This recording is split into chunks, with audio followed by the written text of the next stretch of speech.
First Kevin's gonna tell a story about a Pembroke table that we didn't get. And he said to me, yes, what if we tell the story about the Pembroke table?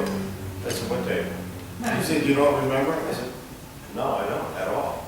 I eradicated it out of my mind. It was so painful, I just didn't want to hear about it. I never want to hear that story ever again. And so Kevin brought it up to me yesterday, and I thought, yeah. And it turns out it's a story of a triple header.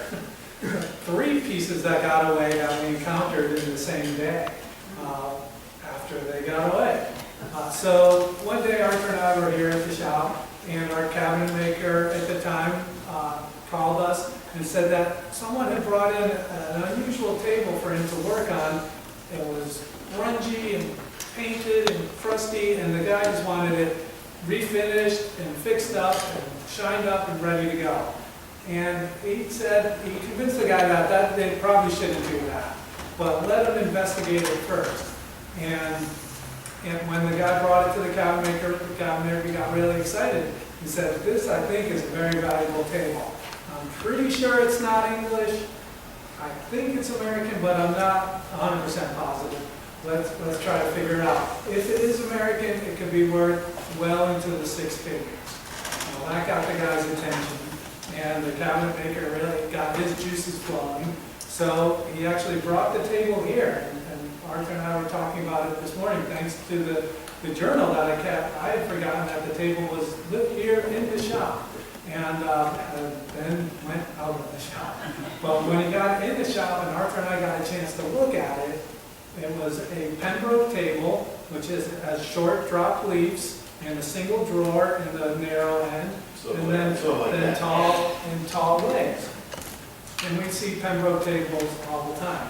Well, this one had cabriole legs with acanthus leaf carved knees and ball and claw feet, and a gadrooned apron.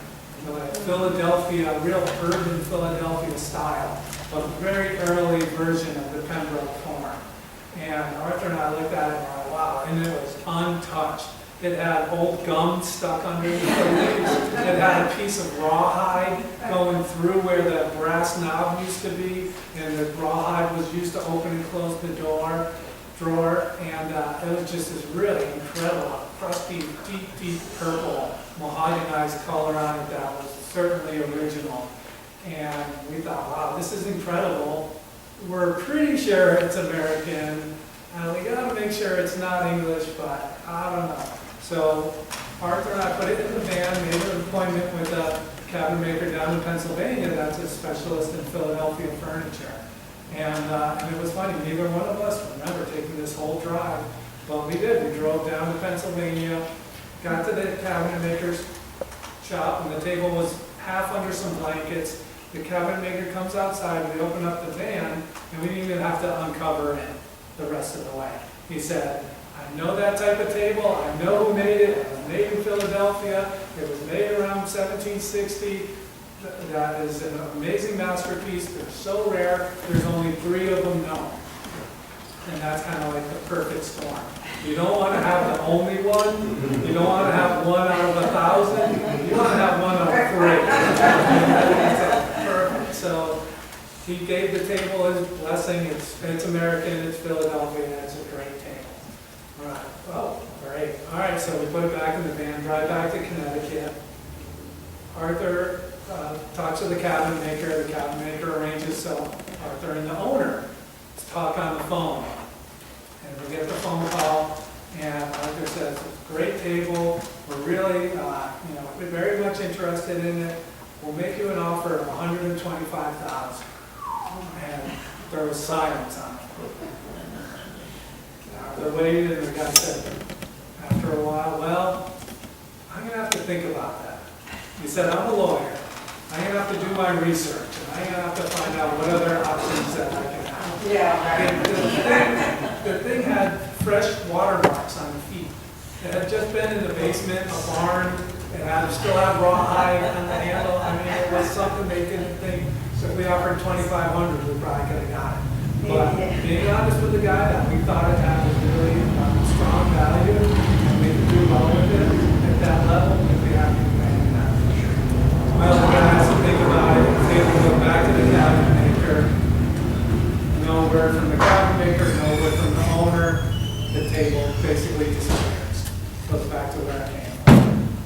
so this was in late December of '99, and just a few weeks later, in January, Arthur and I go down to New York City to do a preview of Christie's and Sotheby's, and all sorts of excitement at the auction.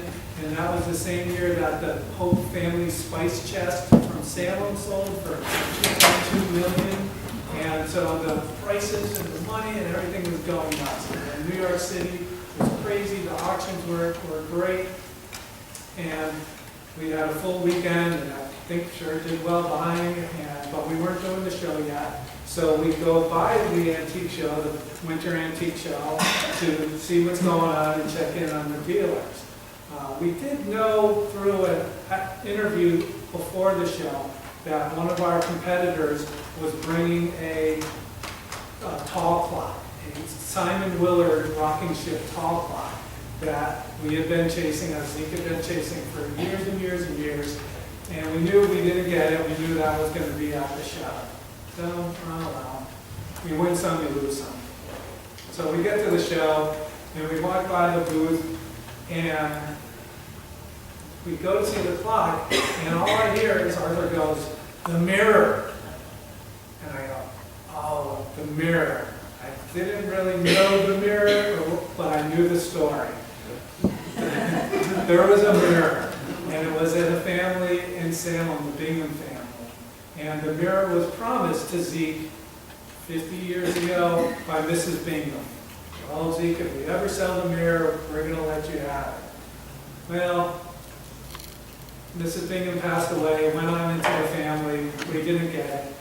Another member of the Bingham family passes away shortly before then, and I think also in December, in the end of 1999. And someone had come in the shop, and we had asked about the mirror in the house. "Oh, absolutely, Zeke, the mirror is yours. You're going to get it." "Oh, great." Well, we walk into the winter show, and there's the mirror next to the clock. So here's two things I'm going to get. And here comes I wrote, I could see Arthur's heart just drop to the floor, and then I could hear the profanities, and the anxiety, and the anger all come together, and we had lost the mirror, and the mirror was next to the clock. So there's two strikes. We make it through the rest of the day, and to kind of have a little bit of entertainment, and we were invited to go to the Israel Sack Gallery, and Albert Sack was hosting a cocktail party for the evening. And we walk in probably around 7 o'clock, the place is full, there are tons of people there. Yeah, Israel Sack full of beautiful antiques, but there's a whole crowd of people standing around in a circle in the center of the gallery. And we start walking over to see what they're looking at, and I kind of peek through the crowd, and all I see is a drawer with a piece of rawhide. Oh my gosh, there's the Pembroke table. The one that was untouched, that was here, that we brought to Pennsylvania. There it is at Israel Sack's Gallery with the rawhide and the gum still stuck to it in untouched condition. And I wrote in the journal, if that table had gotten up and flown around the room, I wouldn't have been any more surprised. I was shocked to see it there. It was just like out of nowhere, not expecting to see it and not expecting to keep, out of being at Albert's Gallery. It's just amazing. We go and get Albert and his associate and say, that table, we were chasing that table and now you got it. He said, oh, we just got it. It came in like 4 hours ago. And, well, if we're going to get it, we're happy that Albert could get it. We talked to amongst ourselves, well, what did Albert get for it? The Sacks, they always brought a premium, they always handled the best, they worked hard, they were the greatest dealers, and they get the greatest prices from the greatest collectors. And so we had guessed that maybe he got $300,000 for it, so clearly the owner did much better by exploring his options. We heard later on from someone that we trusted that the table was sold, well, it was sold at, the party started at 6 o'clock, it was sold at 6 o'clock and 15 seconds. So the table lasted long, 15 seconds in the marketplace and sold for $1.1 million. Oh, my word. So I guess sometimes